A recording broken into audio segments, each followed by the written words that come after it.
Thanks so much for coming, everybody. This has been presented by the campaign to make Santa Cruz a constitutional protection zone, where the NDAA would be actively blocked from being enforced rather than just non-compliance, as Dan will let you guys all know.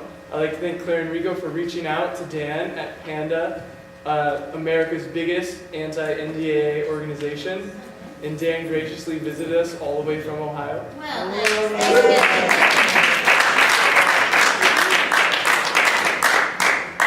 And we have a website now, a small website for constitution zones. It is santacruzcpz.org, and that's just until we have a bigger one, and we are on the verge of doing great things, and we just thought that we would get you guys all excited.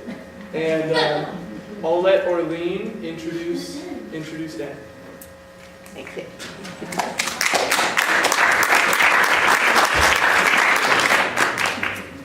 My name is Orlean Curla, and I am from Santa Rosa. I am the state president for an organization called Eagle Forum, and I heard about Dan from one of my board members who heard him speak and said, "This is the most awesome young man, you've got to bring him here." So he arrived a week ago on Halloween night, has since spoken in Redding, Wairika, Mount Shasta, and he's going to be speaking in Santa Rosa tomorrow night, and in Montero Friday night, in Sacramento on Saturday, and then he flies home Sunday morning. So he is having a Northern California tour, and we're just really excited to have him here. As you heard, he comes from Ohio, and he finished his sophomore year of college, and he was so involved fighting this that he decided to just take a leave of absence, and this is his full-time job now. He heard about the NDAA 2 years ago at college watching a video, and in January started this organization. So in January it will be 2 years of age, and he now has groups fighting this in 30 different states. So it's just amazing what one young man can do, and he's only 20 years of age. So please join me.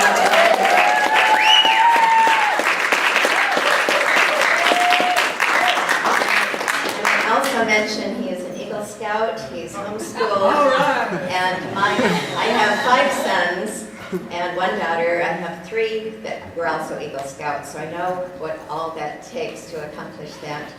And he is a great example. I just wish we had more young people here to be inspired by his message. So please join me in welcoming Dan Johnson.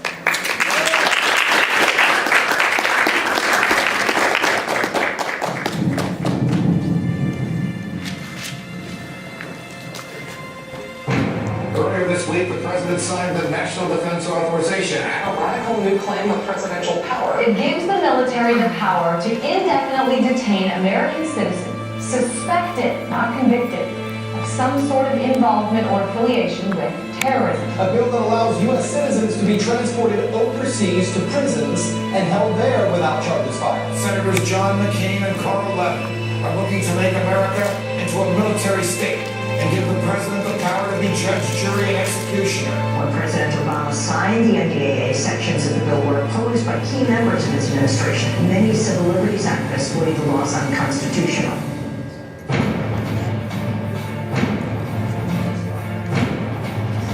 What this bill does is it takes a wrecking ball to the United States Constitution. It explicitly says he has the authority to target American citizens because he believes they're bad people. The government is claiming the power under the Afghanistan authorization for use of military force as a justification for entering American homes to grab people, indefinitely detain them, and not give them a charge in a trial.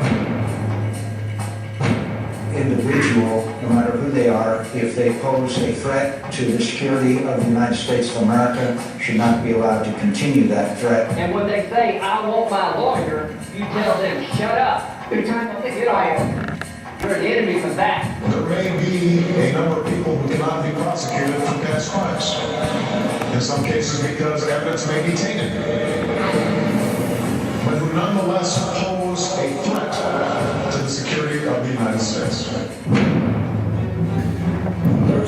thing and one thing only that is protecting American citizens, and that's our Constitution.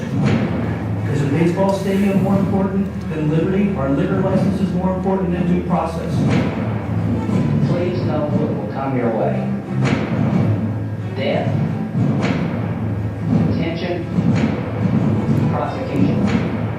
It is time to stand, to peacefully bring about a revolution.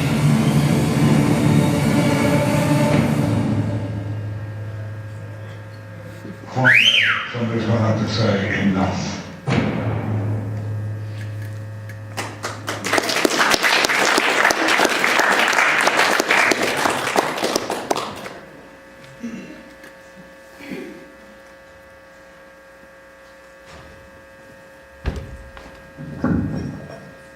All right, awesome. And the sound is working. How you guys all doing tonight? Now, a little friendly competition here. I had a tea party with just about as many people as you guys in the audience, and they were louder. How you guys all doing tonight? We're disgusted.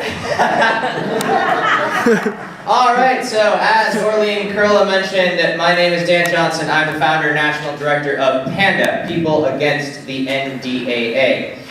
Now, my rapid downward spiral into politics was never something I planned on. I viewed politics as poly being many and ticks being blood-sucking creatures. And now my opinion hasn't changed.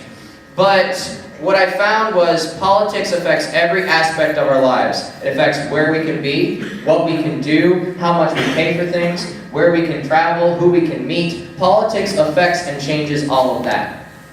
When I realized this, I wanted to enter the realm of politics in order to change the world, in order to change the world around me. But I still wanted to wait till after college. And in 2011, I came across a video, the National Defense Authorization Act, much like the one you see today. That video is called 63 Senators Betrayed You Today. And I remember thinking, that's interesting. Let's take a look. I remember watching that video. I grew up homeschooled. And growing up homeschooled, I studied the rise and fall of the Third Reich, the rise and fall of Nazi Germany, the rise and fall of Imperial Japan, the rise and fall of Soviet Russia. And when I saw the similarities between the 2012 NDAA and the Reichstag Fire Decree, otherwise known as the Decree for the Protection of People in the State of the Third Reich in 1933, Nazi Germany, I was amazed. If you take the Reichstag Fire Decree, you take the original Weimar Constitution, the original German Constitution, and you put the parts of the German Constitution the Reichstag Fire Decree violated, and then you take the USA Patriot Act and take the NDAA, and you put the parts of the US Constitution that they violate, they're identical. Not the same, identical. Now, when I saw that, I know people have given their lifeblood to keep America free.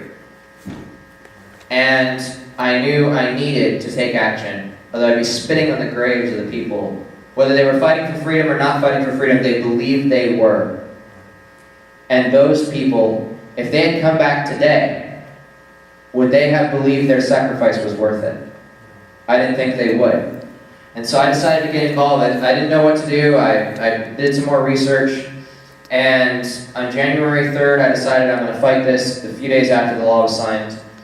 And I spent the next few days kind of looking for a way to do it, looking for a way to fight this. Decided to go on a local and state level. And on January 29th, we founded PANDA, People Against the NDAA. My first action was to take 21 college students down to Bowling Green, Ohio City Council.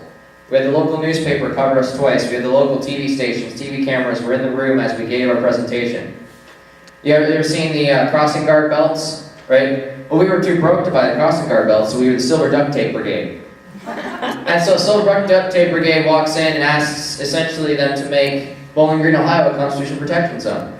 Somewhere where the Constitution is protected, the NDAA will not be used, the powers inside it will not be used, the military will not be allowed to detain an American citizen or any person on U.S. soil indefinitely without a charge, without a trial. I figured that was an easy request. All we're going to do is go to City Council, we're going to ask them, put their name on a piece of paper, that something this ridiculous would never happen in our city. It turned out it was not an easy request. My mayor told me, and I quote, "These students should have taken Government 160. They don't know the inner workings of our national government, and it's up to us, in some respects, to educate them." End quote. My city councilman, after planning to introduce the resolution, backed off. He said the political winds were not in his favor. And he said I should do something I could actually have an effect on. So I did. In April 2012, we took Panda from a little group, 21 college students. We took it nationwide. Since then, we began to grow. We grew over 70 chapters by the end of 2012. In 2012, Senator Dianne Feinstein, Senator Mike Lee, and Senator Rand Paul introduced an amendment to the NDAA that was nothing but warm and fuzzy, nothing but tricking the American people. Our organization was the first to stand against it. We helped defeat it in the U.S. Senate. It would have made the NDAA even worse.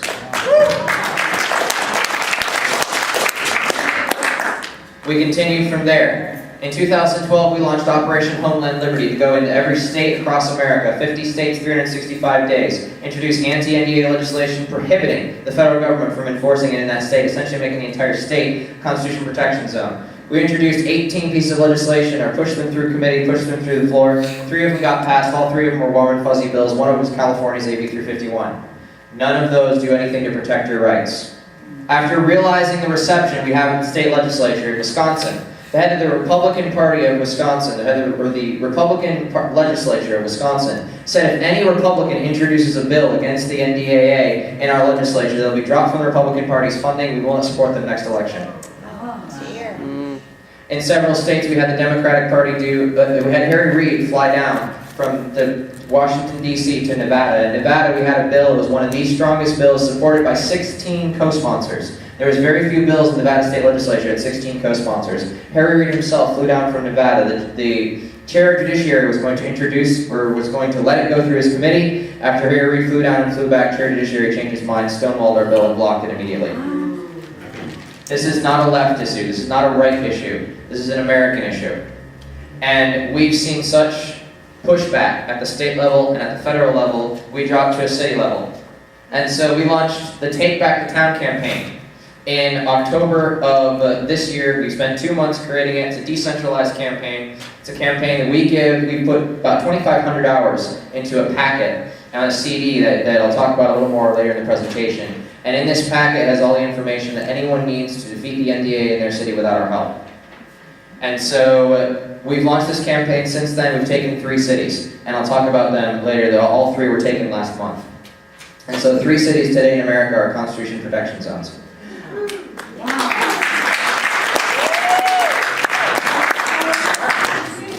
I'll talk about it at the end. So that's why you gotta stay.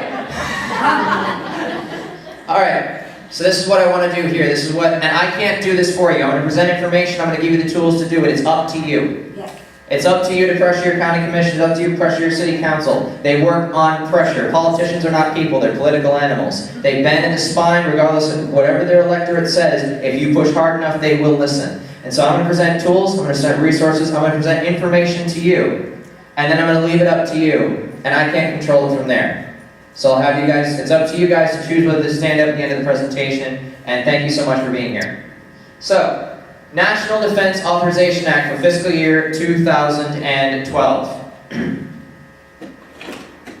So we're going to go through what is it, how is it bad, and does the NDAA undermine your constitutional rights? Finally, what can and should you do about it? What is it? Passed every year for 51 years by Congress. Usually just funds our armed forces. Usually make sure military families have money to stay or to keep alive while their loved ones are overseas. Usually make sure that our military has the weapons necessary to defend this country. However, in 2011, the 2012 NDAA, that's actually 1,000 pages. 1,000-page 2012 NDAA, sections 10.2.1 and 10.2.2. After 9/11, the National Defense Authorization Act continued to grow, and eventually it was viewed as a haystack bill. We're going to start throwing needles into. You guys are familiar with riders, right? We're going to start throwing needles into this bill because this bill is a must-pass bill. These needles will pass as well. Sections 10.2.1 and 10.2.2 were introduced in the 2012 NDAA. In a nutshell, they authorized the application of the laws of war to American soil, making us a battlefield, and authorized the military to detain any person, including American citizens, without a charge and without a trial, essentially affording the military the authority to ship any person here on U.S. soil or any American citizen abroad to Guantanamo Bay. It passed 283 to 136 in the House and 93 to 7 in the Senate. These people supposedly can't agree what color pen to write their letters with. You'll hear several complain about, well, we had to pass it. An op-ed written called Guantanamo Forever, written by 2 retired 4-star Marine generals, said you do not have to pass the NDAA to fund our military. There's a separate bill being introduced to fund our military so that either the president can veto these provisions or Congress can stop them from passing. Not only did Congress refuse to stop these from passing, but the President, in a letter from Defense Secretary Leon Panetta to Senator Carl Levin, said if this bill does not, or if the bill originally did not include American citizens, they sent the letter saying the bill restricts our flexibility to fight terrorism.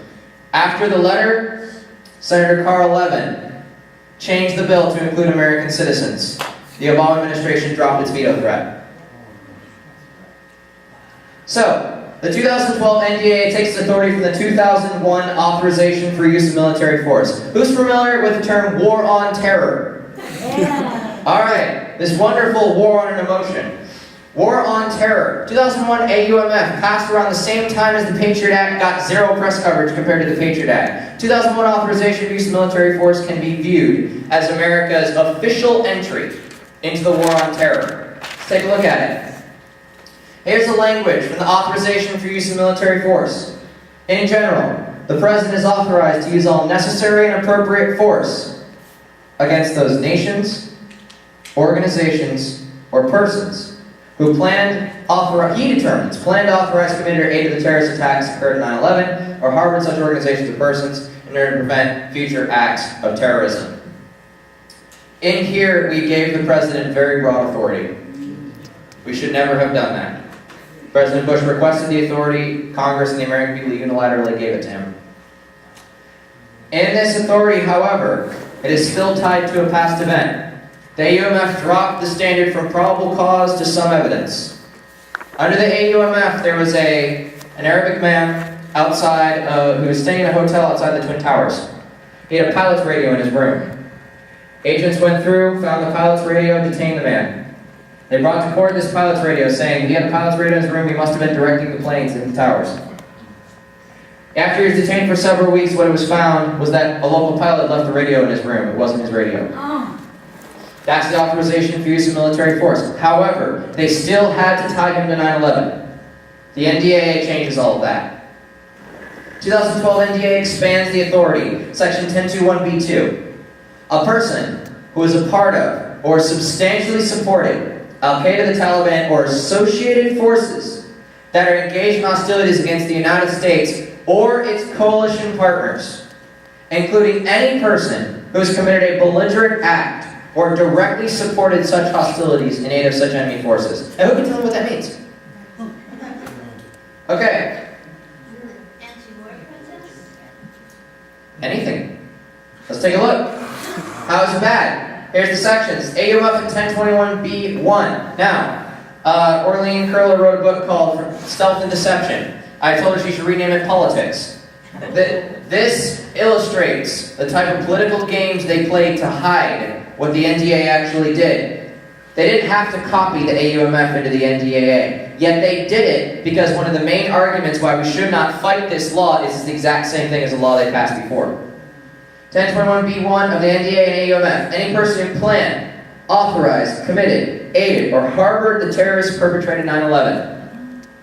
1021B2. Any person who is a part of or supported TAQ or associated forces that are engaged in hostilities against the United States or its coalition partners, who commits a belligerent act or directly supports such hostilities in aid of Al-Qaeda or the Taliban. Note something. Most of these, planned, authorized, and committed, are you engaging in the action. Most of these, associated forces, coalition partners, belligerent act, direct and substantial support, are you supporting the action. Move from directly punishing those engaged in the action to directly punishing those that might be supporting the action. So, 2012 NDAA changes the current national security policy in that it expands the targeting profile beyond the AUMF. Imagine a loaded gun aimed at Iraq and Afghanistan and the rest of the world. That's the AUMF. We don't change the gun, we don't change the caliber, we put it in the United States. It's the 2012 NDAA. Countries being protected, we're adding coalition partners. Who's familiar with the fact we've been coalition partners with Iran before? Okay? If you acted against Iran back then when they were a coalition partner, today they're considered an enemy, but back then it was considered a coalition partner. You could be taken under this law. Coalition partners change. We've been enemies with Britain, we've been coalition partners with Britain. Time frame. Involvement of terrorist attacks, and this is key. Involvement in attacks of 9/11/2001, not necessary. Now, the AUMF, although it accedes broad power and is unconstitutional power to the president, it still ties it to a past event like our justice system should be. Our justice system says, you commit the crime, you're innocent until proven guilty, we prove you guilty, we convict you, and then we send you to prison. The NDAA, not so much. It goes from a policy of retribution to a policy for a war on terror. Who's seen the movie Minority Report with Tom Cruise? Awesome, awesome movie. I highly recommend it. In Minority Report, Tom Cruise plays a police officer in the service of his local government. He has all the really cool stuff, holograms, all that stuff, brings it together. He watches videos of violent crimes that are about to be committed, and he arrests people before they commit the crime. Who's familiar with the idea we have to stop terrorist attacks before they happen? Anyone familiar with that? Okay? That's pre-crime. Tom Cruise in this movie arrested people before they committed a crime. He figured he was doing good until he was arrested for a crime he wasn't about to commit. What he found out later was all the people he was arresting were political enemies of the government. They were never actually going to commit a crime. That's pre-crime. That's the 2012 NDAA. So we're going from a policy of retribution to a policy for a war on terror. Terrorism is a method, and terror is an emotional reaction. You can't legislate either out of existence. If Congress passes a law, and we all know Fox, MSNBC, CNN, they'd all totally support them in this. If Congress passes a law banning sadness, you will no longer be sad. America, we are entering the days of happiness.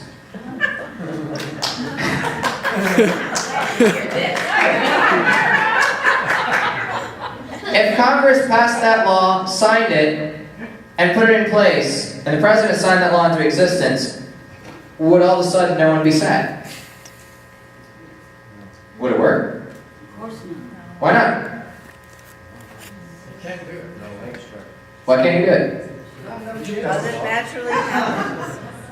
It naturally happens. You can't ban an emotion. Lots of reasons. You can't not go after an emotional reaction and ban it. It does not work.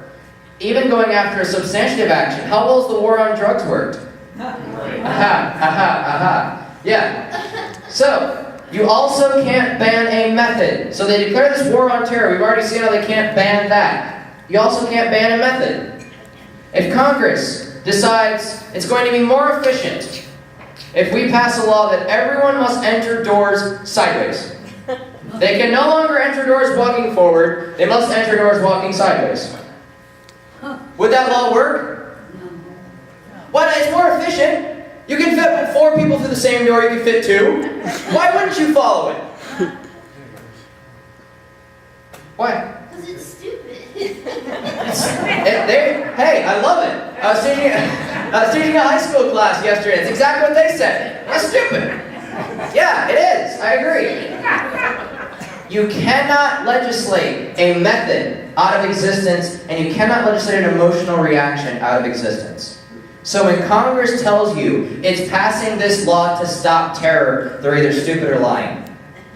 When Congress tells you it's passing a law to stop terrorism, and this new law, and this new police tank we're getting, and this new militarization of our police forces, and this new piece of legislation, and this new doctrine is going to stop terrorism, it won't. They're lying or they're stupid. One of the two. Or both. Or both. So, should we even be focusing on terrorism? What's the risk? You're 17,600 times more likely to die from heart disease than a terrorist attack. You are 1,000 times more likely to die in a car accident than in a terrorist attack. You are 12 times more likely to accidentally suffocate yourself in your sleep than die in a terrorist attack. You're 7 times more likely to drown in your own vomit than die in a terrorist attack. You're 6 times more likely to die of heat stroke than a terrorist attack. You're 8 times more likely to be killed by a police officer than a terrorist. Those statistics are according to the National Security Council report published last year. You have a better chance of getting struck by lightning twice and living than dying in a terrorist attack. So if we're going to focus on outlining a method or outlining an idea, should we be focusing on heart disease? Should we be focusing on outlining cars going more than 5 miles per hour? You save a lot more lives than terror. Why are they focused on terror? What is the one word tyrannical regimes throughout history have used to rule people? Fear. Fear. Exactly. What is terror? Extreme fear. They're literally telling you, by saying we're protecting you from terrorism, they're telling you in a roundabout way we're ruling you through fear. That's why they're focused on terrorism. There's no other reason to focus on terrorism besides to scare you into doing what they want you to do. That's why there's this focus in the war on terror. Now, tossing out a year, what do you think that this year was the first year I know of at least, that the word terrorism was used by a government to describe a problem or a group of people? It was a long time ago, wasn't it? Like the 70s with the hijackings? That's when I started. Way before. Smart. Just what? Early 20th century. The Black Panthers. 1738. The British government released a report of the top 10 things they were concerned about for their country. One of those top 10 things was terrorism. 30 years later, who were the terrorists? The British. The founding fathers. We were the terrorists. This word is inherently political. Terrorism is to cause terror in a populace for political gain, which means it's inherently political. Governments have used this term to describe people throughout history that they wanted the populace to see as less than, that they wanted the populace to see as subhuman, so that they could crush them. This is what the United States government is doing today. So going back to the law, on January 21st, 2012, a group of 7 activists, or 7 plaintiffs, including a member of Icelandic Parliament, Naomi Wolf, and led by Christopher Hedges. Who's familiar with Chris Hedges? Any? Alright. Okay. Case is called Hedges v. Obama. They brought lawsuit against the Obama administration saying, you might be able to detain us under this law. You might be able to come after us. The lawsuit went to the 4th District Court of New York. 4th District Judge Catherine Forrest hears the case. She started asking the government questions. So, what constitutes substantial or direct support? Well, we don't know. So, what constitutes a belligerent act? Well, we don't know. We don't have an example. All right, let me give you an example. If someone writes a book, and in the beginning of the book they put, I support the political goals of Al-Qaeda and the Taliban, and the rest of the book is blank, could that person be detained? We don't know. You don't know. Could any of these plaintiffs who brought this suit, who are sitting here in this courtroom, could any of them be detained? I'm practically reading this current transcript. Could any of them be detained? Well, probably not. Probably not? Well, we'd have to check with the laws of war. Well, go ahead, check with the laws of war. They check with the laws of war, they come back. Well, we can't tell you. Oh. So, Judge Catherine Forrest, after going through over and over and over again exactly what I said they did, she issues this temporary injunction in May 2012. The government was unable to define precisely what direct or substantial support means. Thus, an individual could run the risk of substantially supporting or directly supporting an associated force without even being aware that he or she was doing so. This measure has a chilling impact on First Amendment rights. Is anyone familiar with the charity called Kind Hearts? Okay. I grew up in Toledo, Ohio. It's a charity in my hometown. Sounds like a great thing. That what they do is their mission statement was to bring more Muslims into the community, get them more into community outreach, work with the Muslim community to help them better engage with the local populace. Kind Hearts has the distinction of being one of 3 charities in the country directly tied to funding Hamas. People who donated their time or effort, and Hamas, by the way, is a Middle Eastern group designated as terrorists by our U.S. government. That's up for anyone's definition. However, they were directly funding Hamas. Under the strictest interpretation of this law, people who gave them money or donated their time were directly supporting substantial associated forces of terrorism and could be detained under the NDAA without even knowing they were giving that money to Hamas. So, since the government is unable to define... Next. Okay. So, it does not define terms as very vague. And since it authorizes the military to detain Americans until the end of hostilities, with a war on terror, how long... When is that war going to end? Forever. It's going to forever, exactly. Indefinite detention. So since a belligerent or terrorist act is not defined in the NDAA, unlike most laws, it's not defined in the NDAA. We must look to the government to define it for us. Imagine that you're going down the road and you see the speed limit and it says, yes.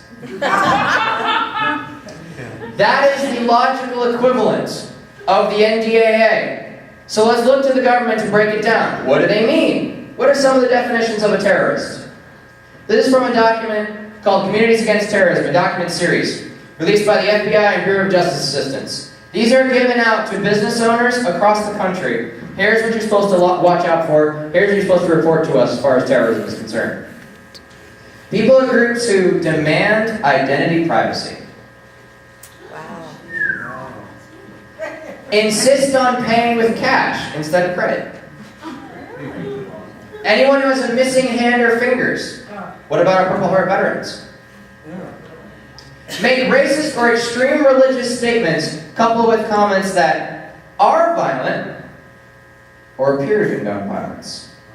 What's the difference between are and appearance? Intent. I cannot intend to fling this podium at you. You guys hopefully know I'm not going to do that. But someone walking by, it could appear that I'm condoning violence. It doesn't matter what my intent is. It matters what that person thinks. Make suspicious comments regarding anti-U.S., radical theology, vague or cryptic warnings that suggest or appear to endorse the use of violence in support of a cause. It's almost as vague as the NDAA. What's an anti-U.S. comment? Toss them out some examples. I hit a bomb. You go home. What else? Stop our taxes. Corporations should pay a fair share of their taxes. Stop the war. It depends on who you're talking to. That's the problem. I love my country but hate my government? Is that a anti-U.S. comment? Depends on who you're talking to. What else? Radical theology. What's a radical theology? Christianity.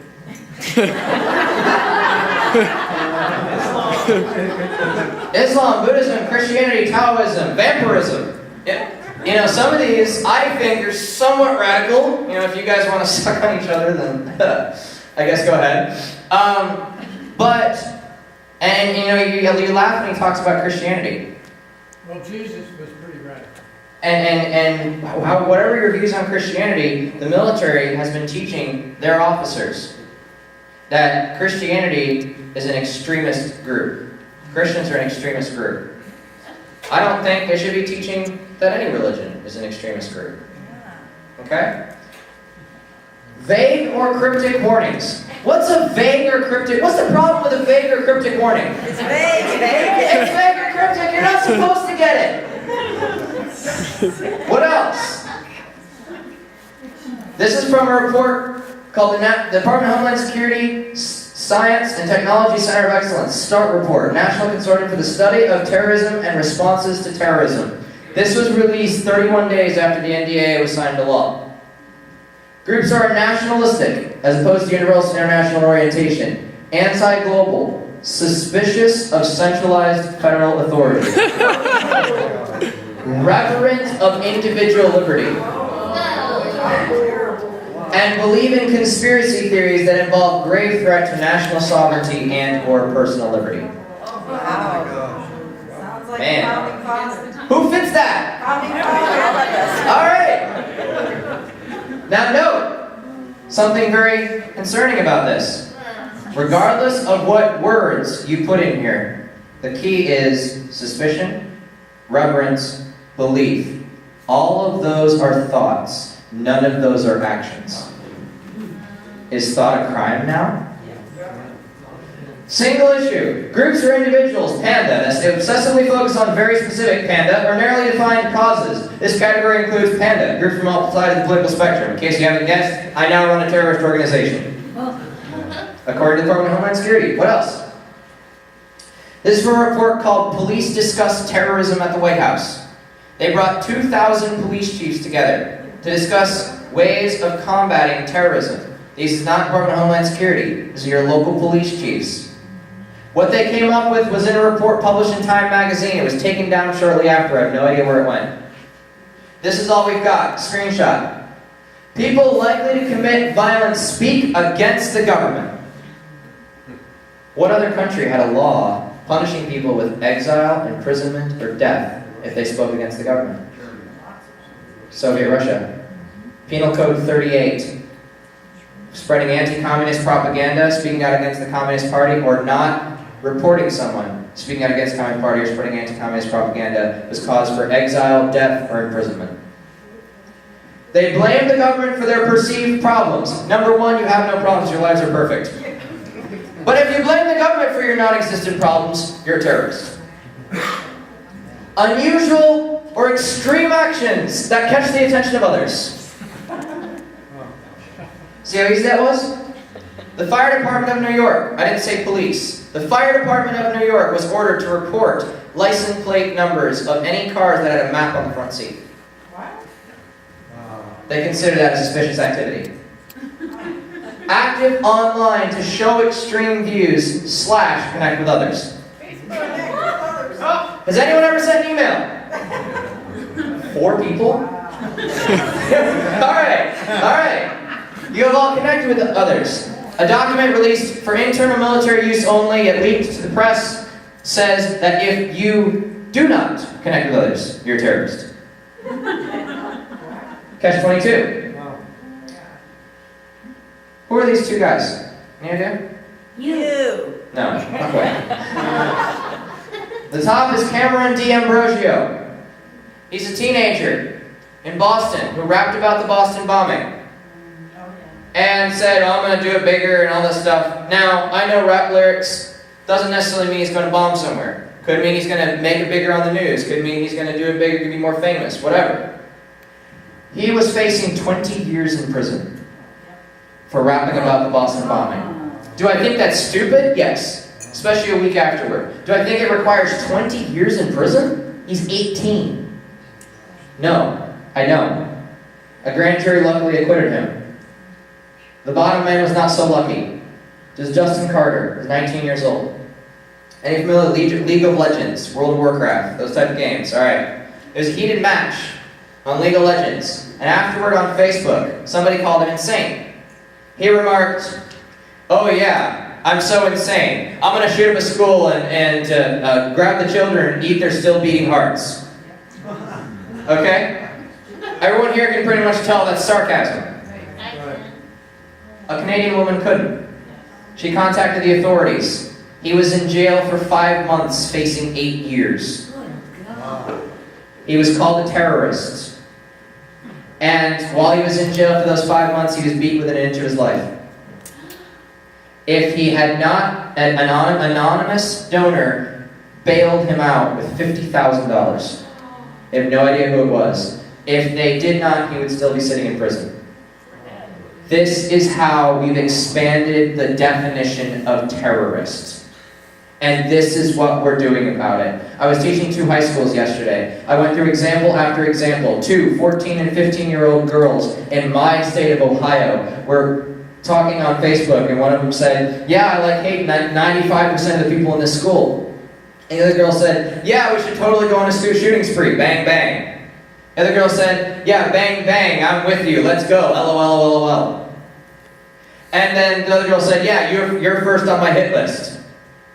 Do I think it's stupid? Yes.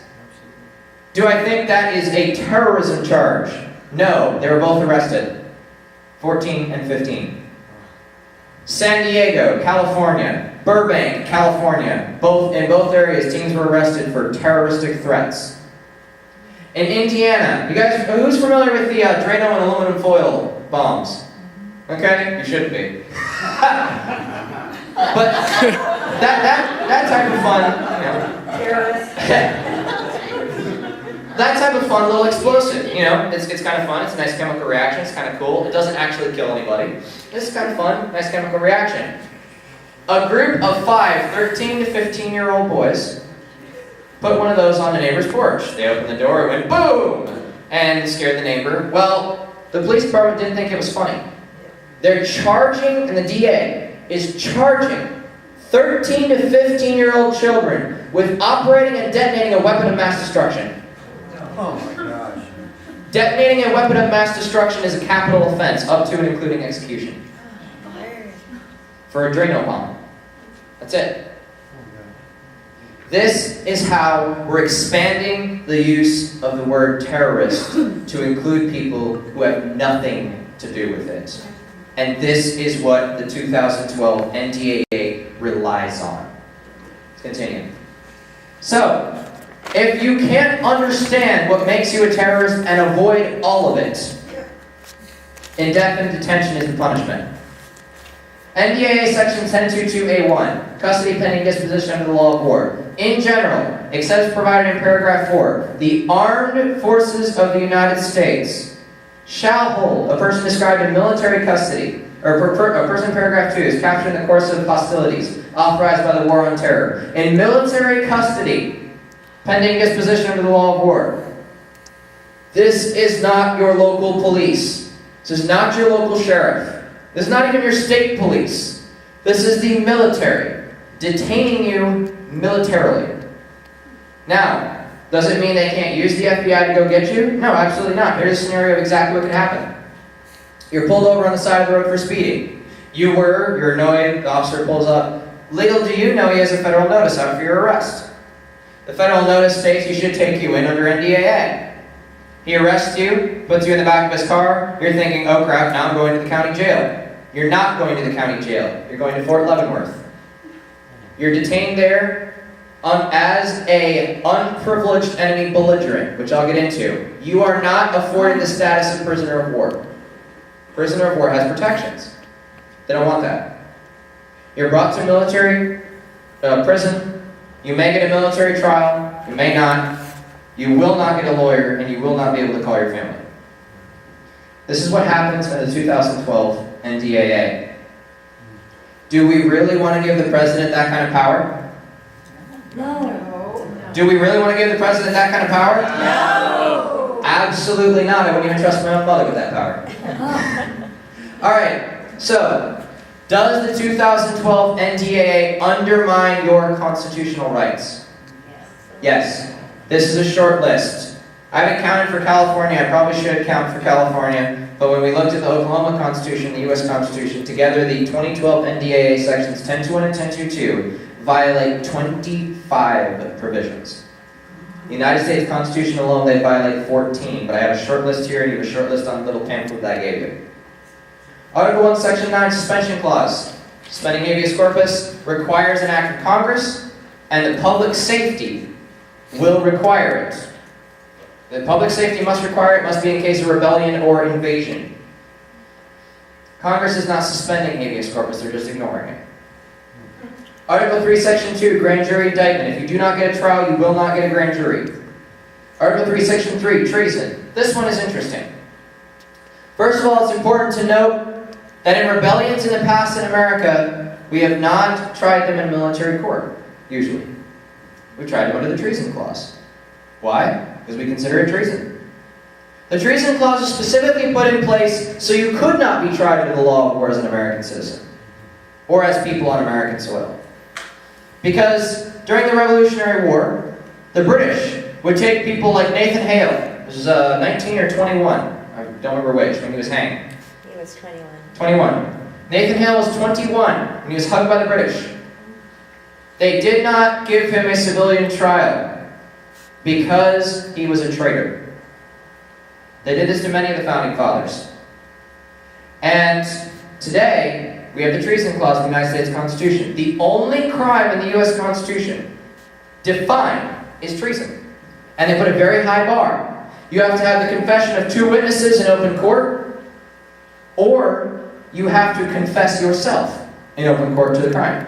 2 witnesses to the same overt act, or you yourself in court to the crime. There's a reason for this. You call someone a traitor, that's a very strong accusation. And they didn't want it to be used the way it's being used today.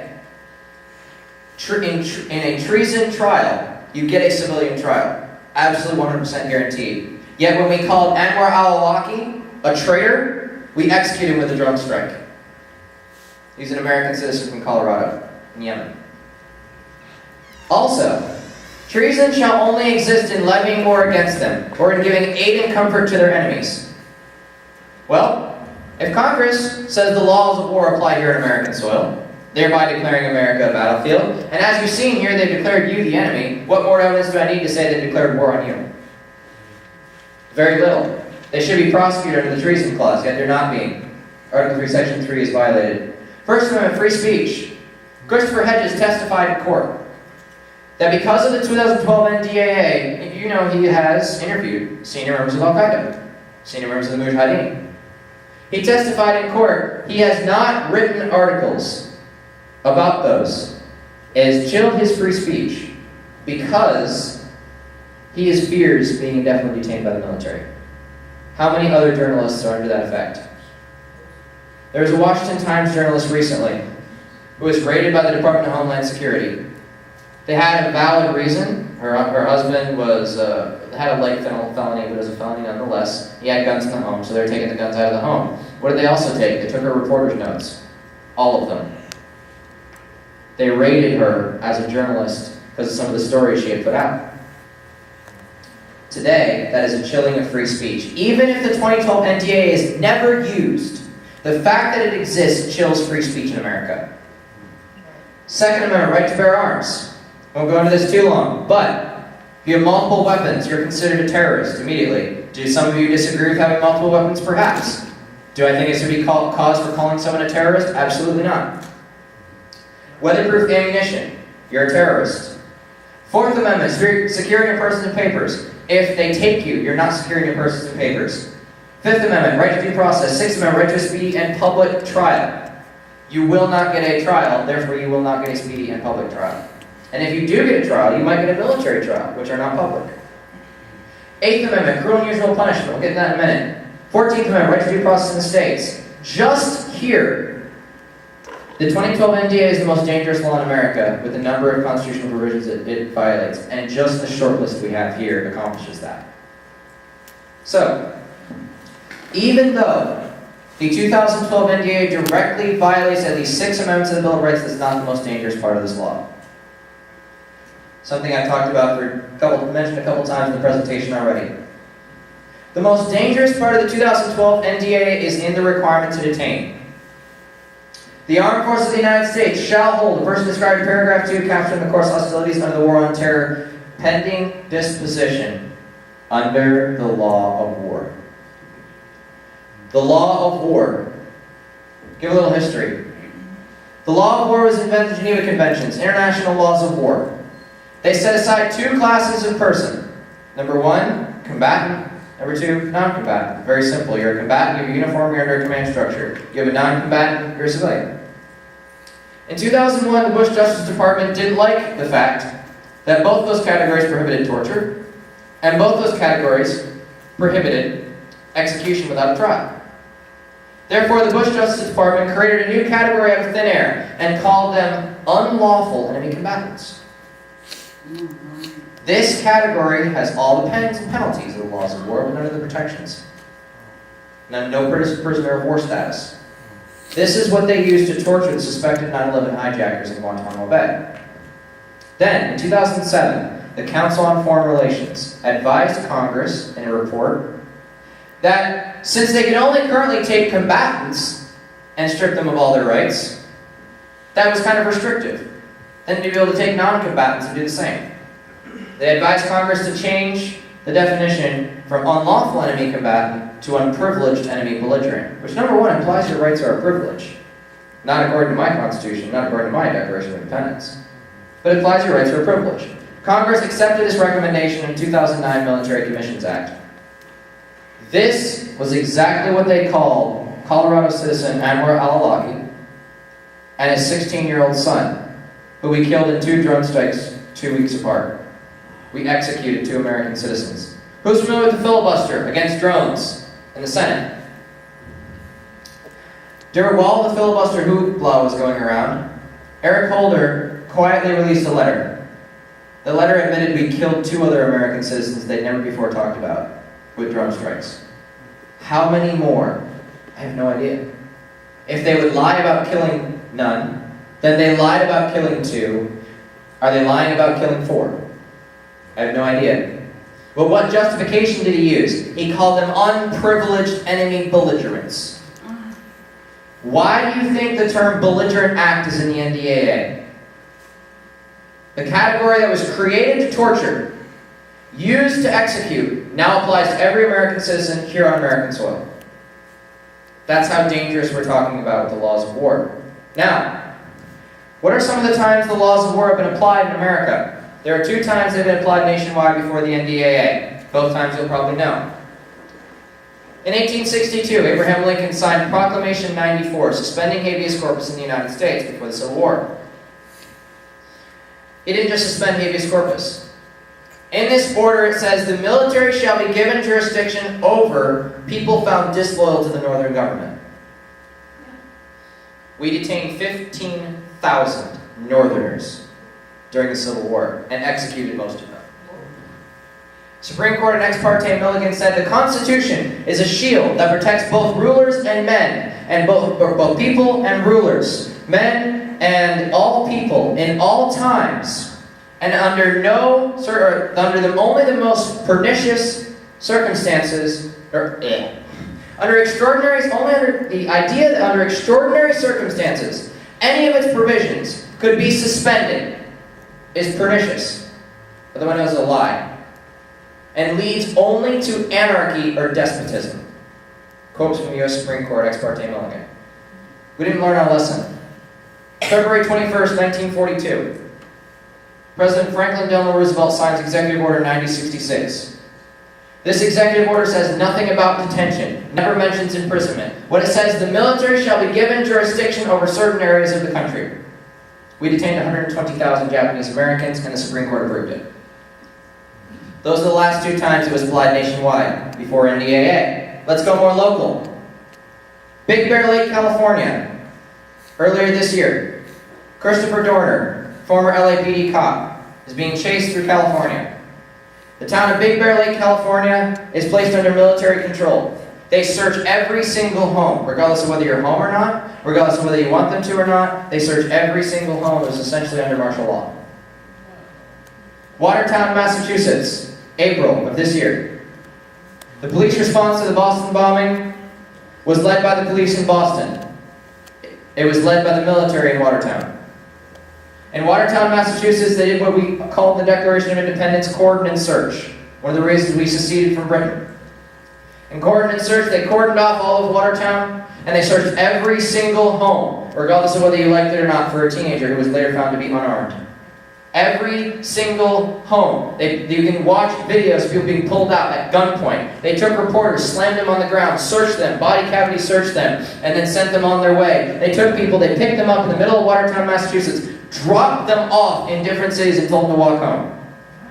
This is what happened when the military is given jurisdiction over areas of the country. Military is eliminate threats. Police is protect and serve. There's a very strong line for a reason. Who's familiar with the Posse Comitatus Act?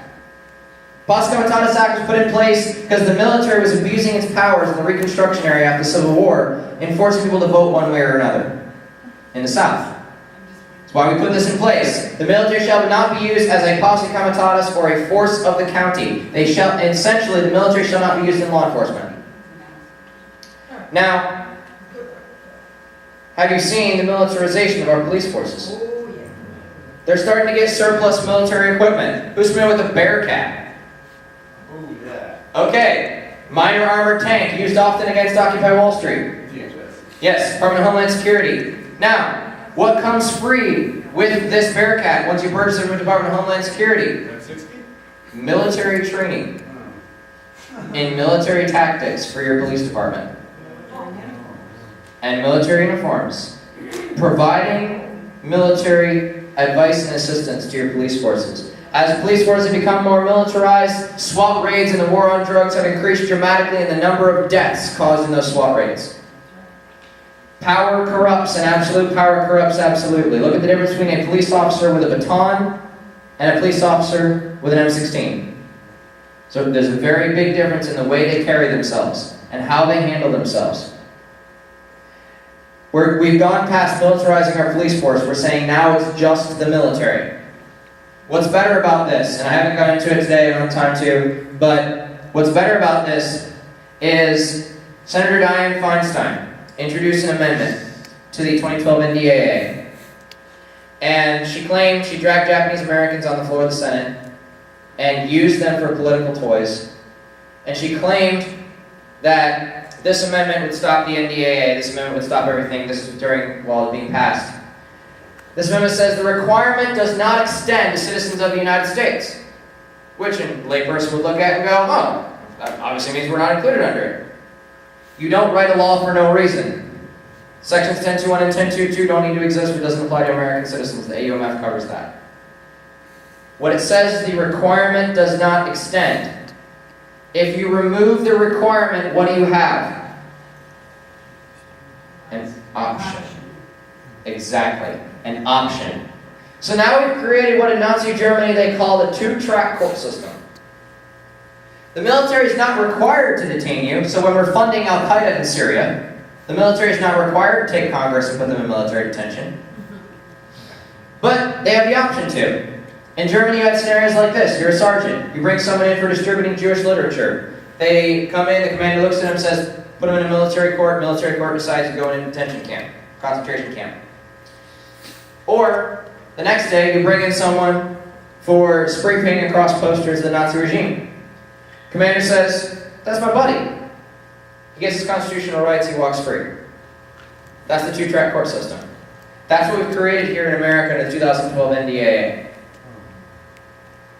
So, what are some of the things that are included? Now, it doesn't have to include all of this. And it doesn't have to include just this. But some of the things that are included in the 2012 NDAA. Detention under the law of war without trial until the end of hostilities authorized by the AUMF. Whenever your Congress passes a law saying you are without trial, you should be very concerned.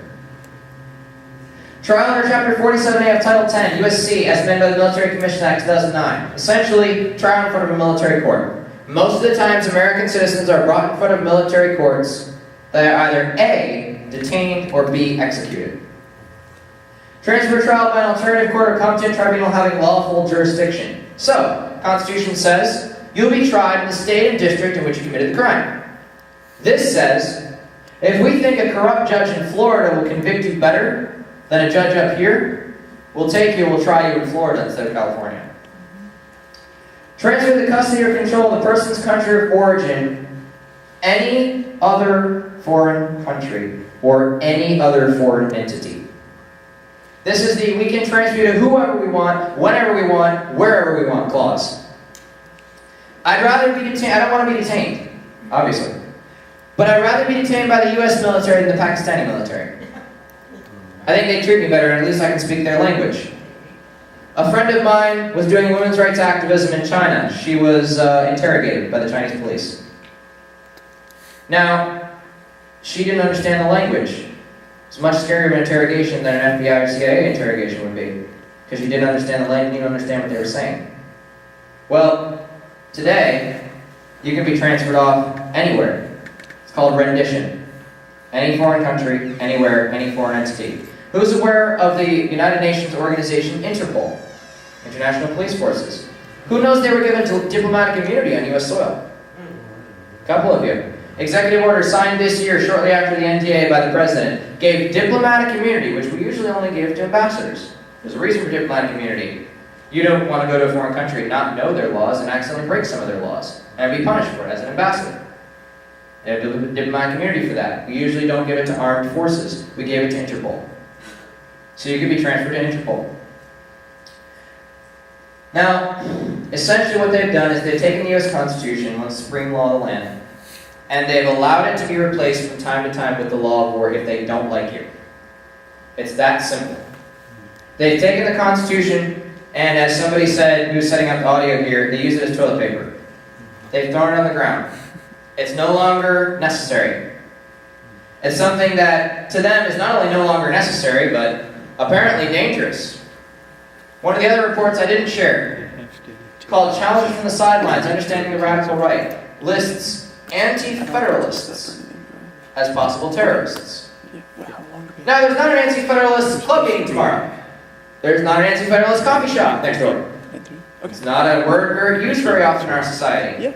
Anti-federalists ensure the Bill of Rights was in the Constitution. They're going after specifically anti-federalists. Who do you think they're targeting? You. You and everyone around you. So, what do we do about it? As an organization, one of the things that we have done, one of the things I criticize alternative media for not doing, is we provide a solution. There are a lot of people out there who understand things like this or know they exist, but don't know how to fight it. Don't know how to work against it. As an organization, we've been around for almost 2 years. We spent a lot of time figuring out how to do this best. And we finally got it. 3 cities. Albany, New York, October 7th. Oxford, Massachusetts, October 9th. Webster, Massachusetts, October 21st. We stopped the NDAA and everyone. Each of these cities essentially today is a Constitution protection zone. So, we have a 3-step process inside a 3-step cycle. Here's how we do it. Number 1 is learn. Most people know there is a local government, but have no idea how it works. Learn your local government. DC is not going to listen. I've been to the Capitol Hill. They don't care. They're not going to listen. They live in their own little bubble, and no one else outside of them and the lobbyists exist. DC's not going to fix it. The states aren't going to fix it. We found that out with Operation Homeland Liberty. So we're going to our towns. All politics is local. Let's make it that way. One of the last times the town, now it's been a while. It's been a while since towns have stood up for your rights. One of the last times they did so, en masse, was during the Civil War. Fugitive Slave Acts. If you have a slave here, the federal law requires us to return to the owner. We're not going to. Several cities said that. Here, as I was informed in Santa Cruz, you had a incident, a couple of elderly ladies with medical marijuana. And they were raided. Medical marijuana was taken from them. The city council made a point of bringing the ladies in, had sheriffs surrounding them, if I remember right. Sheriffs surrounding them, bringing the elderly ladies in, and handed them their medical marijuana and said, "We will not allow the federal government to do that to you."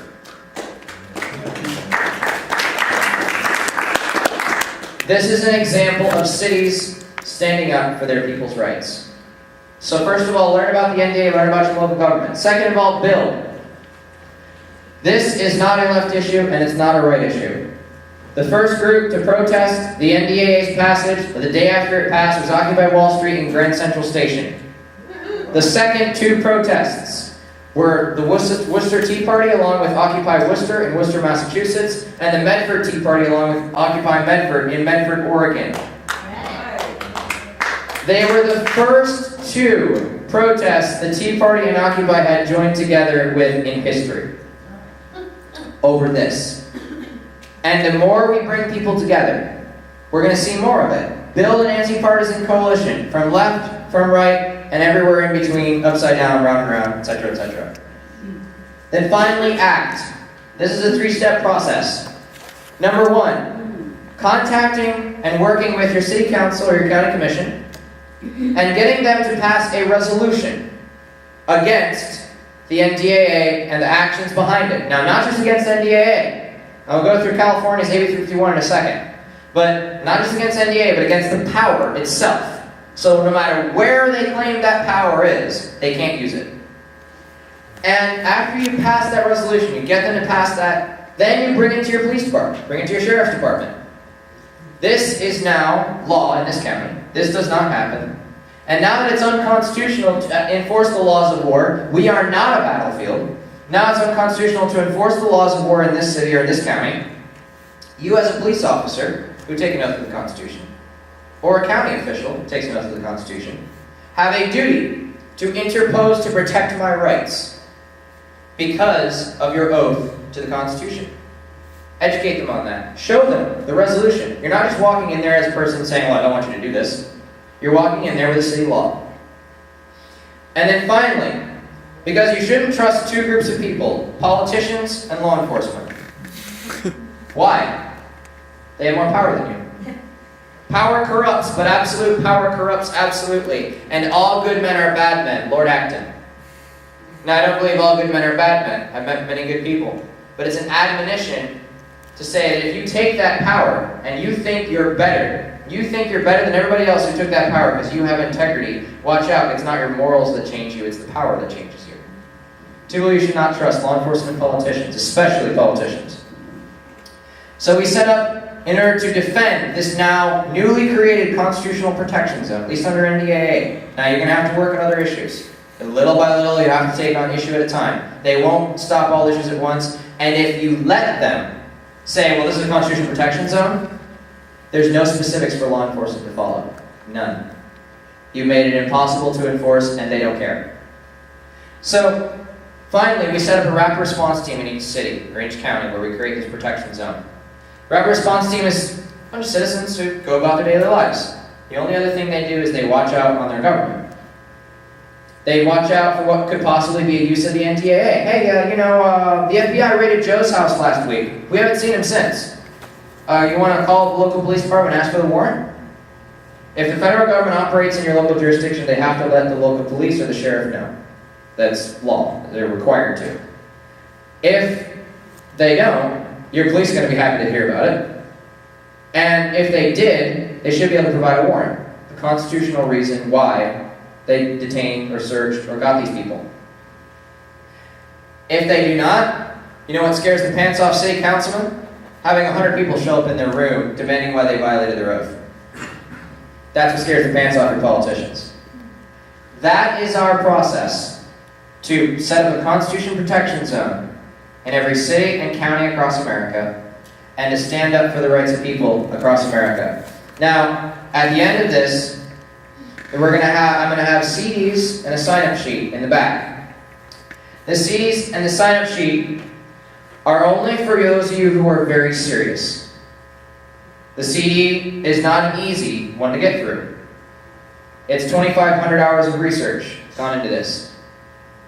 It has a resolution. It has a step-by-step process of how we defeated NDAA in those 3 cities and how you can do it in your city.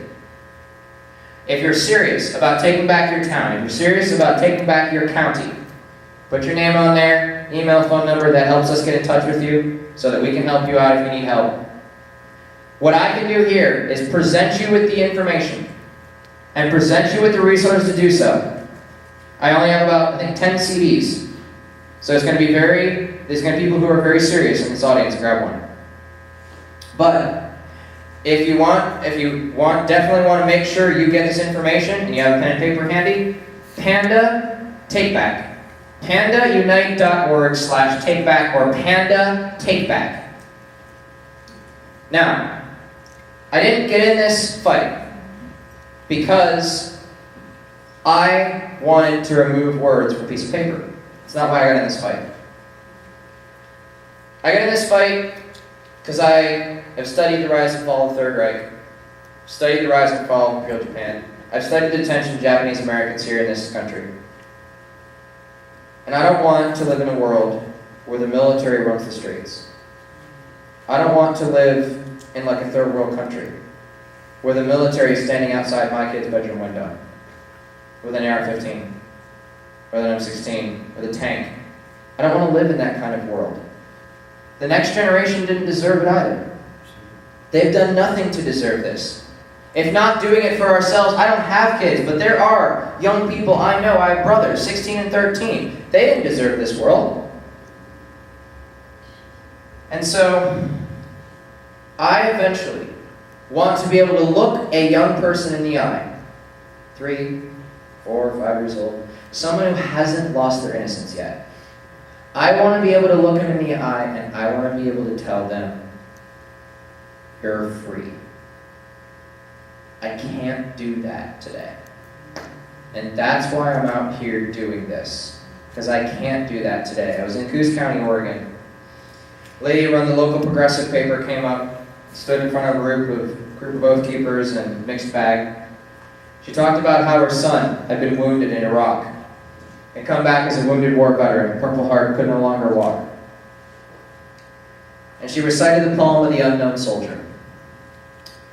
And she asked the question, if the unknown soldier came back today, would he see that what he fought for was worth it? Would he see the liberty and freedom he went to fight Nazi Germany was worth it? I don't think I could answer that question with an affirmative. And that's heartbreaking to me. My dad's a veteran. Over 1 million lives were given on foreign soil so that we could enjoy the freedoms in the most free country on earth. Yes, our country's had its problems, for a long time. We've been the most free country on earth yet. We've been the place people run to. We were the place that gave asylum to Russians who were challenging the regime. Now Snowden is hiding in Russia because we're going after him. So, I present you with information. I present you with the resources. You can go to Panda Take Back, or you can talk to people who organize this. They'll definitely have some information for you. There's CDs, there's a sign-up sheet in the back. Today, I will continue to speak. I'll do Q&A with you guys. I've been in California for about a week. I presented in front of the Siskiyou County Board of Supervisors and talked to them about their oath. And they blew me off cold shoulder, not surprised. But I will continue to do this and go all over the country as much as I can. Because we start with our cities. We start with our counties.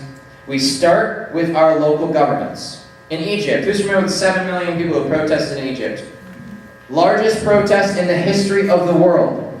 First time they protested. They got Hosni Mubarak out. Who did they get? Mohamed Morsi. Another brutal dictator. Who did they get after Mohamed Morsi? Another brutal dictator. Why? Because they keep going to the top to try to solve the problem. Imagine government corruption as a pyramid. The top, you have whoever runs the money. Just below that, federal government, state government, local government, your bureaucrats. If we start, instead of taking from the top where someone can walk up the pyramid and take the top off, if we take brick by brick by brick by brick by brick out of the bottom, eventually the entire pyramid will collapse. So we take back our towns, so we take back our cities, so we take back our counties, so we take back our states. Little by little by little, we give people a place to go, a constitutional protection zone. A place where they can be free and be safe. And little by little, we take back our country. Thank you very much.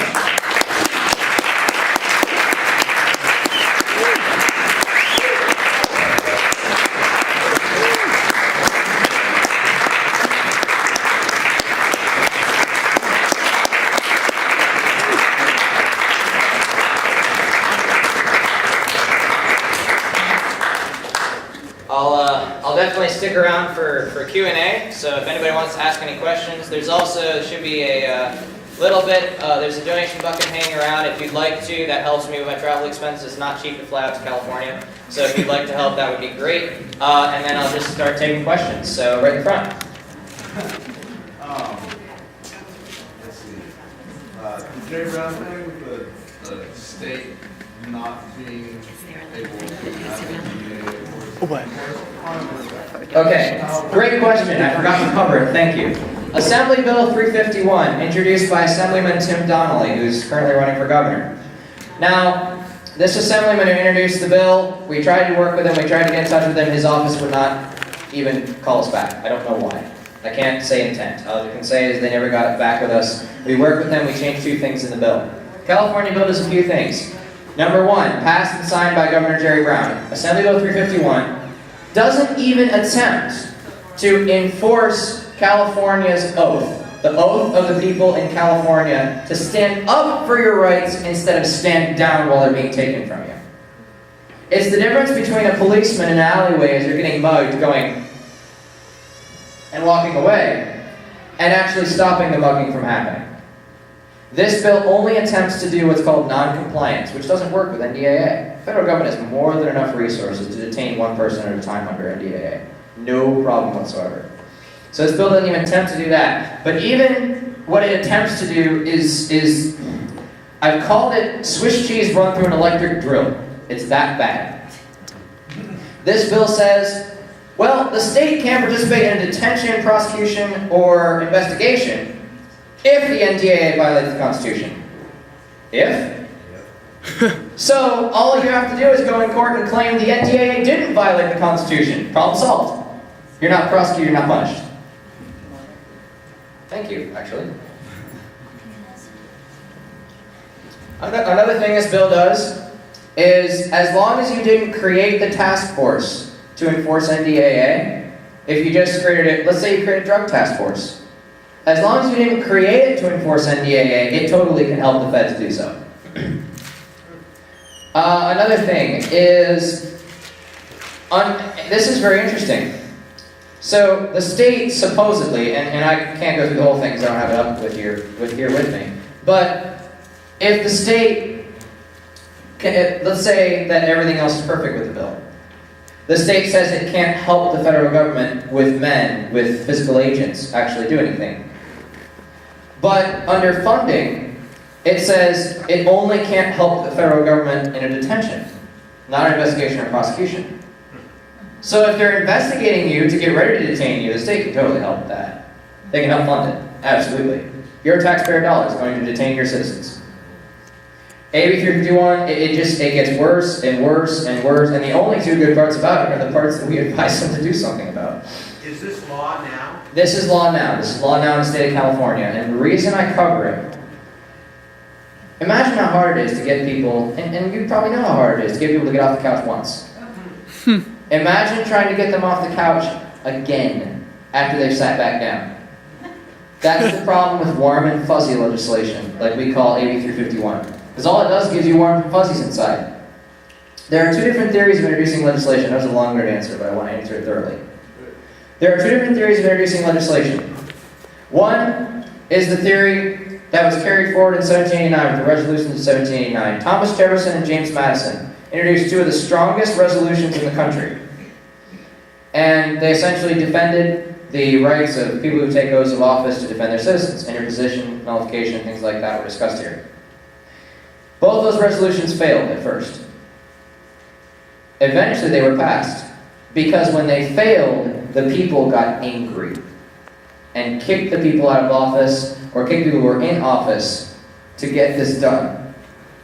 Or, in Michigan, who's familiar with the Real ID Act? I know you are. Who's familiar with the Real ID Act essentially mandated a national ID card for everyone in the country. No more state driver's license, national ID. We can always see how it's a bad idea. The Real ID Act was opposed by the citizens of Michigan. And they went to their legislators and they said, hey, we want you to do something about this Real ID Act. And they're like, well, we could actually do something about it, but you know that wouldn't pass. So we're just going to introduce a resolution against it, saying we're complaining about it. But it's a first step. We've got to prepare the legislature. So they do so. That was in 2000, was it 7 or 9, the Real ID Act, or 6? 2005. 2005. So 2007, they do this. Then the legislators go around the country and say, yeah, we did it, all right.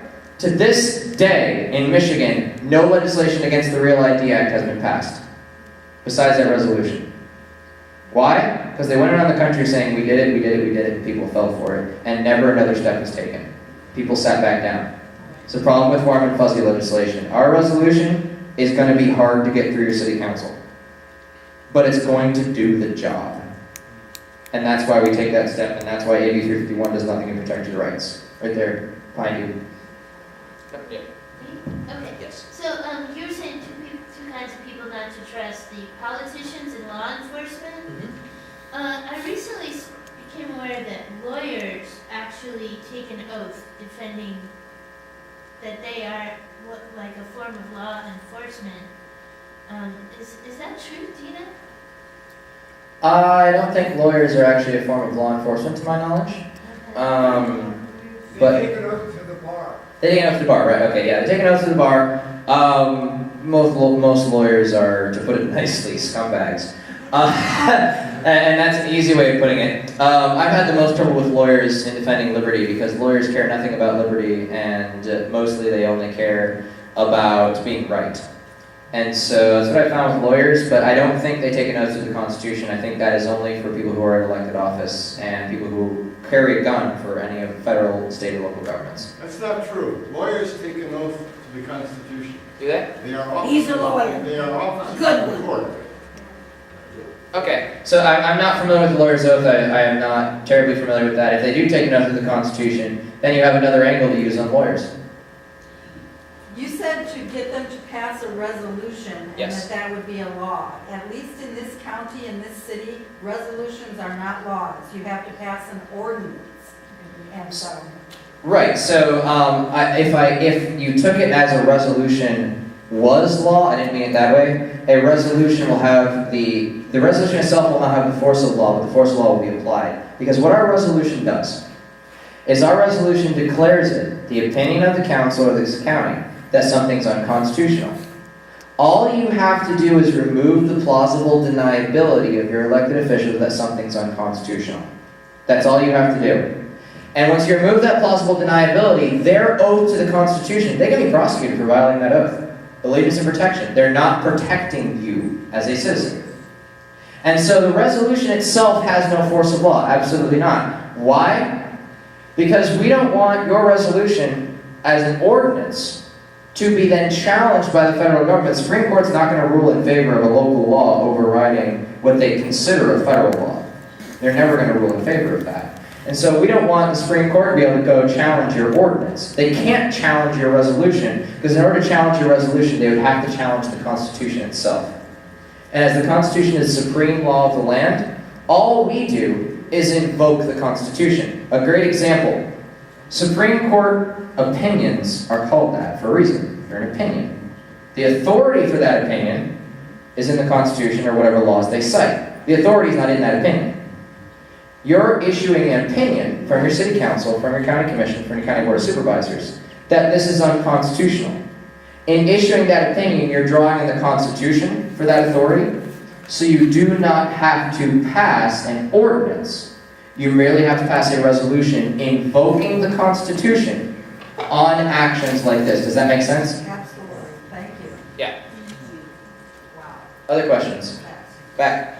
So we have a city council that's been actively passing legislation affecting the, specifically targeting the downtown area that is an erosion of civil liberties. They're going after the art vendors and setting up these little kind of free speech zones, like 12 square feet sort of thing. Yeah.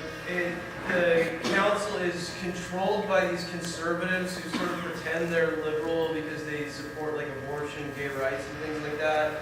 But they're really actually very conservative people, and they have a majority, so they can get whatever they want passed. I like the idea of throwing the NDAA issue at them, for the very reason it's going to go completely against the grain of like who they are as politicians. And I'm wondering kind of what, from your experience, your strategy of dealing with the analogous council in terms of political makeup would be. So first of all, I want to address the idea. We've had a little bit more luck with liberals than conservatives, but if you get someone who actually defends their oath, we really haven't seen it mattering between liberal and conservative. So I want to make sure that line is clear. On NDAA, a group like the Oath Keepers is very, very far right. A group like ACLU both agree. So I want to make sure that's clear. But with regards to talking to council, Albany City Council, a group of 100% Democrats, wanted nothing to do with this. They hated us for even trying. And in Albany, what we did was we essentially, obviously you work with the majority party.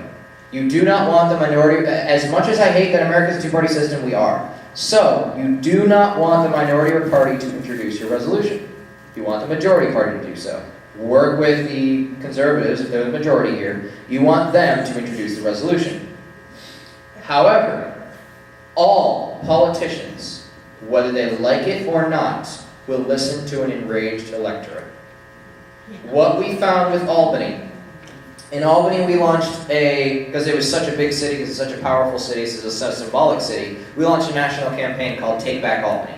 We put up a website for it, we had their numbers and emails on the website. Anybody from around the country would call these guys. We had people from the Young Americans for Liberty to Central New York Patriots to Upper Hudson Peace Action, all send letters of support for the resolution. We launched a full-out campaign for this. And with that, we flooded them with so many emails and calls, they were yelling at us to stop doing so. And in fact, I had a councilman contact our New York State team leader about a week ago. Now this is like a month after the resolution passes. About a week ago, going and complaining about how we did it. That's already passed, mind you. So most of the council wanted nothing to do with this. But what we did was we hammered them from their local constituencies with calls and emails and personal visits. And when this resolution was going to be passed, we had 100 people there. We filled the council room, we filled the atrium, we even had a live band before it. So this is how you do it, and one of the things I'll advise is consistency and persistence. If you back off for a minute because they say they support you, you lose them. They do not support you until that resolution is in law. They need to understand that. With your city, I would go through the conservative element if possible and just hammer them with calls and emails from their constituents and meetings and show up at city council meetings. And it may take a couple months, and that's unfortunate. It took us 3 or 4 months in Albany. So it may take a couple months to do this because they haven't been asked to do this in a long time, but pressure them, and they'll yell at you for pressuring them, but continue doing it. Politicians, regardless if they're a tyrant or a saint, will always bow to pressure. So do you have a form that is a schematic of this resolution that you would bring to the city council? Absolutely. In all of those CDs, which I believe, Claire, you and Rico have a copy of one of those CDs yet? Could you say one of the CDs back there for them? That would be awesome. But on the CD and on our website, which you guys all have on your pamphlet, pandaunite.org/takeback. But pandaunite.org, you go on there, we have a copy of the resolution, and the resolution, this is what took most of the time, took about 1,000 hours to draft this, because we had to go through the international laws of war. We worked with 2 constitutional attorneys to draft this resolution, and it's the best out there, so it's specifically already been written. It's not even just a sample, it's an actual template. It's already been written for you guys, all you gotta do is grab and go. And it's been attacked several times, no one has been able to poke a hole in it. So if anyone can, we're more than willing to defend it left and right and help you guys out. Have you worked with any other organizations like the ACLU, for example, and if so, how did that go? ACLU is an interesting thing. I know Ali Bohm is the National Policy Director at ACLU. And we've attempted to work with them a little bit. What we found is National ACLU, because the concept of interposition and things like it were used in a very bad way during the Civil War.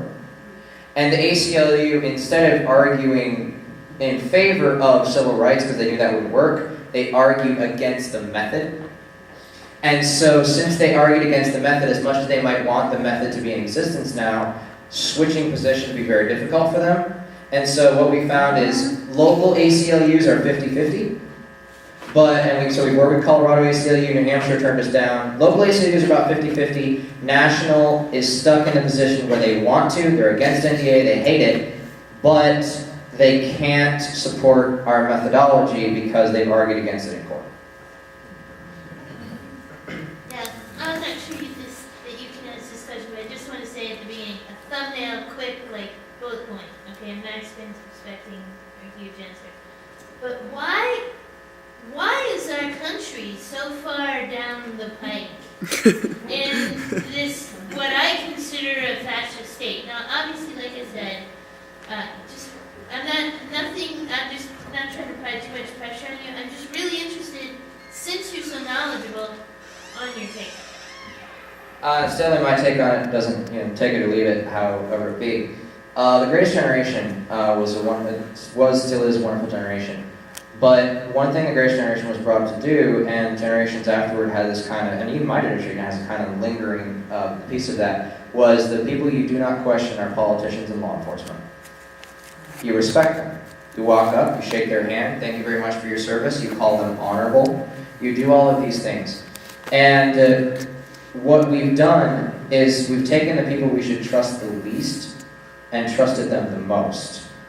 And since we've continued to trust them, we consider, because one of the reasons people are for NDAA, not because they read the bill, but they say, well, Obama would never use it. Okay, this is one of the reasons people cite to me. And in calling them honorable, we kind of return to ancient Rome. Peasants and the honorable chairman, the honorable congressman, the honorable councilors. And so I think it's because, I may be wrong, but I think it's because we as America fell asleep at the wheel and let other people drive who we should never have trusted at that wheel. I have a question. Could you give me comments on something I noticed? You talked about how the U.S. police are becoming increasingly militarized, and I was thinking of how basically what we're doing in Iraq and Afghanistan is our military is acting like a police force there. Do you have any view on that or anything about how the two are kind of coming at each other? Yeah, it's very interesting. The authorization for use of military force, although it's called a declaration of war, is actually not a declaration of war. It's a police action. So was the AUMF we were drafting for Syria. It's a police action. An actual declaration of war requires a lot more things than we'll get into now, but it's a police action, so we're acting like a police force over there. What we seem to be doing is getting our military used to the idea of policing the American people, and getting our police used to the idea of being a militarized police force. In Concord, New Hampshire, the police department applied for a permit, or applied for a Bearcat from the Department of Homeland Security. In this application, they listed the Free State Project and Occupy New Hampshire as terrorist groups as the reason they were applying for this thing. This made national news. It was featured on Mother Jones, featured on Fox News, featured in a lot of other places. And a retired Marine colonel went to the city council meeting to protest this. He said, when I was in Baghdad, as I was in Iraq, we didn't have tools like this. We had Humvees, we had some other things that were nowhere near as armored as a Bearcat, not as battle ready as a Bearcat, and I was responsible for training troops over there to take care of their own country. And I have a friend, and he had a friend who's a SWAT officer in the Boston Police Department. And the guy sent him pictures from when they were policing the streets after the Boston Marathon bombing. He said the guy was wearing the exact same clothes I wore when I was in Baghdad. Exact same body armor, exact same face shield, exact same weapons I was wearing when I was in Baghdad. He said that in this country, with any military, you have what's called a staging time, where they set up the military to get ready for an upcoming event. You stage before war. He said, we're building a domestic army with the Department of Homeland Security with police militarization. And we're training our military to become more like police forces so they start policing American soil. And under NDAA, we're taking that another step into making sure the military is allowed to police this country. And the military always tends to be harsher on the people than the police. What do you think about Janet Napolitano being the head of, what do you think the reasons are? That was my question. For the, for the president of the UC schools. I find it interesting that she's president. Yeah, repeat the question. Okay, she asked what I think about former DHS Secretary Janet Napolitano being over the California, was it California? University of California, okay. Well, as you guys may have seen in Oakland, and as you guys may have seen all over California, in any war, they also have what's called trials. So they'll run a little skirmish, just to see how the area is like. It seems as if Homeland Security is picking California and New York as the places to start instituting this police state. You have stop and frisk in New York, you have a lot of police actions in California. Under the Wildlands Project, if you guys ever take a look at that, it's kind of an outside issue. Under the Wildlands Project, they're turning a good amount of California into a wilderness-only zone, and they're removing people from their homes, private property rights are being eradicated, etc., etc. Agenda 21, exactly. So worth at least taking a look into. What it seems to me that they're doing to California is they're using it as the testing grounds. And so while I can't say that it is, I have no idea. I think that is why she became president of the University of California. She could take her mantra from DHS and now start applying it to California universities. And I wouldn't be surprised if you start seeing California universities, the university police, start to become more militarized. Ohio State University, where I come from, has an MRAP. Mine-resistant ambush-protected military vehicle. Say it again. MRAP, Mine-Resistant Ambush-Protected Military Vehicle. I spent 2 semesters in Army ROTC just to see what it was like. And with this MRAP, we trained it. They're designed to hit a mine and roll over and be ready to go. Why does the University Police Department need an MRAP? And I think that it might be what you start to see over here is mine-resistant ambush-protected vehicle. Siskiyou County just got one. Northern California. Oakland might have had one. Yeah, they're starting to pop up, and so it would. I can't say for sure. The city has an armored car that was one of those Homeland Security grants. Right. Bearcat. Yes, I know you have a Bearcat. So I can't say for sure to that question on why she was, but I think that it's because they're staging California as this area where they're bringing in their form of governance here. Wow. I do rentals, and 10 years ago, a man came to me with his son, and they wanted to rent my place, and I didn't really feel comfortable about them because they were lying when it came to the credit reports. And he was the vice president of First Alarm Company, which is a very big alarm company down here in Outpost. And about a week later, I looked at the front page of the Sentinel, and he had won over $4 or $4.5 million in the California State Lottery. And his wife was one of the deans of one of the colleges at our community college here. Whoa. And it was great. I thought, wow, is that rigged? That he won that money so that they could put all that money into First Alarm so they could prepare. This is over 10 years ago. And we've been asleep. Really. Are you guys familiar with who was recently nominated to the position of Homeland Security Secretary? Who replaced Janet Napolitano? Jay Johnson. Jay Johnson was the attorney for the Department of Defense. He was head legal counsel for the Department of Defense. Jay Johnson wrote the legal justification for killing American citizens abroad. That's who's now head of the Department of Homeland Security. He's also embedded in the drone bomb program. Yes, he is. That's correct. He is also embedded in the drone strike program. you mean by embedded? I mean, aside from the usual meeting. Well, Anything else? he's there, he's defending them, he's pretty much writing the legal He's justification for it. articulated a lot of policy. Exactly, exactly, writing the justification, writing the policy for what they're doing, yes.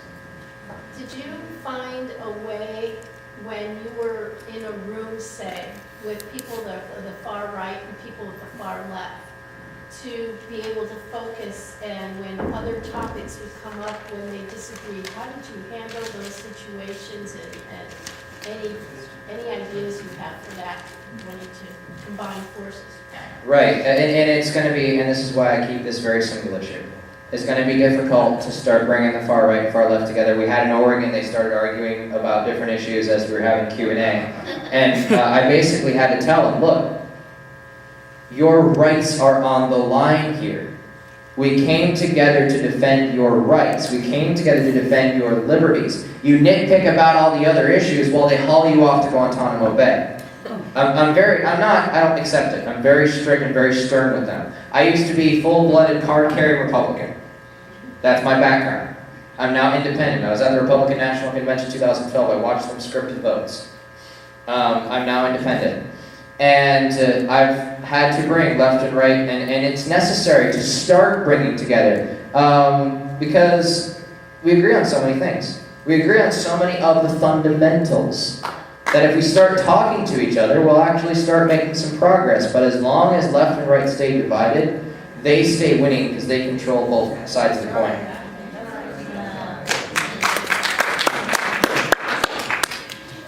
I've been saying the American eagle needs a right wing and a left wing.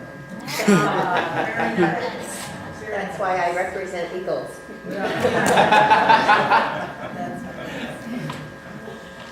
So in Albany, one of these towns, you said it took 2 months to... 3, yeah. What About did 3 it take years. in terms of volunteers, and how much did it cost you to do that? Or was it all a volunteer effort? As far as on-the-ground effort, I'm not sure what it cost. It didn't really cost them that much, a little bit of gas, but not terribly much. They printed out a few flyers.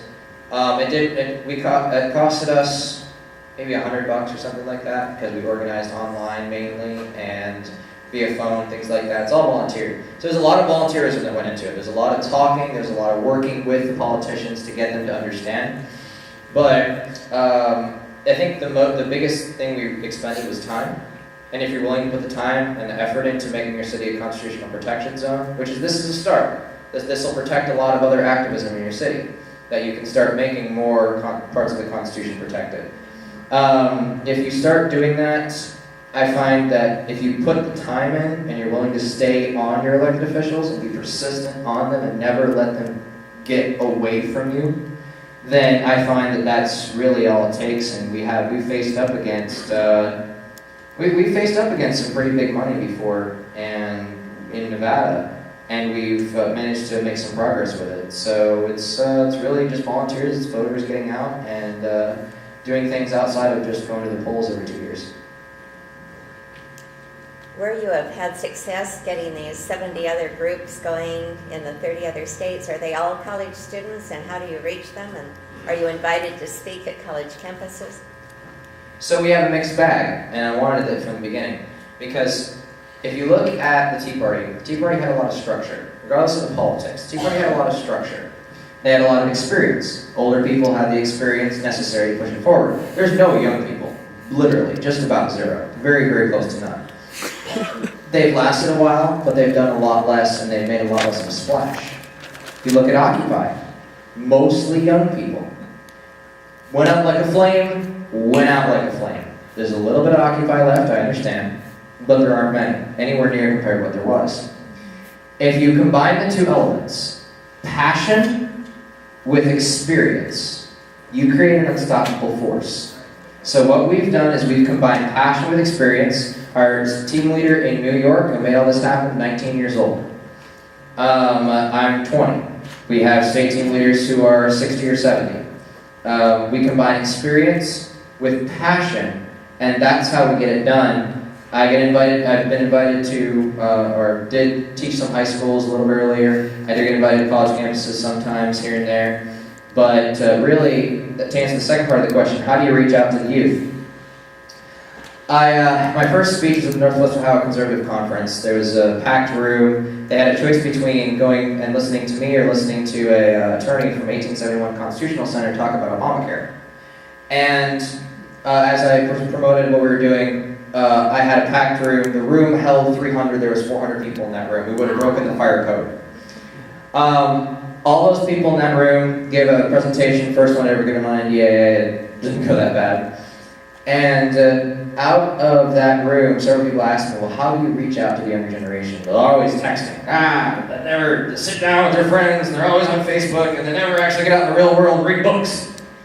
And what I keep telling people is instead of teaching us to learn a new language as my sign takes a dive, instead of teaching us to learn a new language, talk to us in our language.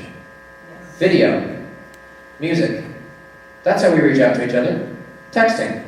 That's how we reach out to each other. It's our language, right? That makes sense? Reach out to us in our language. That's why we have a video playing before this. Because if I'm going to go in front of a group of young people, I'm usually not going to go through a ton of presentation. I'm usually going to go through mostly video, music, high energy, stuff like that, to get them engaged. That's what Occupy did. You guys had, the bang of the pots and pans as you're marching and all that stuff. A lot, and Anonymous was one of the main drivers of Occupy because they put out awesome videos online. The video on NDAA, Anonymous put out 13 million views. That video is specifically about NDAA, one of the reasons a lot of people know about it. So reaching out to the younger generation, at least from what I've seen, video, audio, reach out to them that way, have passionate speakers, and have music. One of the guys that I grew up to like was former Congressman Ron Paul. And one of the things he said was there's going to be a revolution. You will need young people and you will need music. Invite young people to a concert, right? Does that make sense? And invite young people to a concert, have Liberty speakers there. Have speakers about the Constitutional Protection Zone there. That's how we get, that's what I would do at least, to get engaged. And I do want to ask you, you've been pretty active. What do you think? This is what I said. Does that make sense? Yeah, entirely. So concerts, stuff like that, anything you wanted to add to that? Or? You probably get a response with concerts. Yeah, I don't know. Music, concerts. Hear that? You said that you have a belief that rage, the expression of rage is the most persuasive thing on an office holder. I disagree with that. I think the avoidance of embarrassment is the greatest motivator of an office holder. And when you take your resolution, or when whoever, takes this proposed resolution to the city council, and you stand up and you make your presentation, they can be reading their newspapers, they can be talking to each member of the council. They don't have to, and they're not going to respond to you at all. So there's no such thing as dialogue in this process. Right. I suggest to you that you think really long and hard about creating real dialogue between the citizens and the office holders, requiring the office holders to step forward on a regular basis, every month, every 2 weeks, whatever, and answer our questions in public, because then they will be made to look the fools that they are. As it is now, they do not even, like I said, do not even have to respond to your ideas. So unless you can bring 10,000 people there, I don't think rage is going to do it. They didn't really respond to a room full of angry people. Yeah, well, you know, the homeless people have been trying for years to get them to respond in large numbers. Nothing. They get no response. We don't have much time left. So I'll just step in this real quick. Yeah. Number one, I don't believe I use the term rage. No, you don't. There's a difference between rage and anger. And number two, the strategy that I advocate, give them a chance. One chance.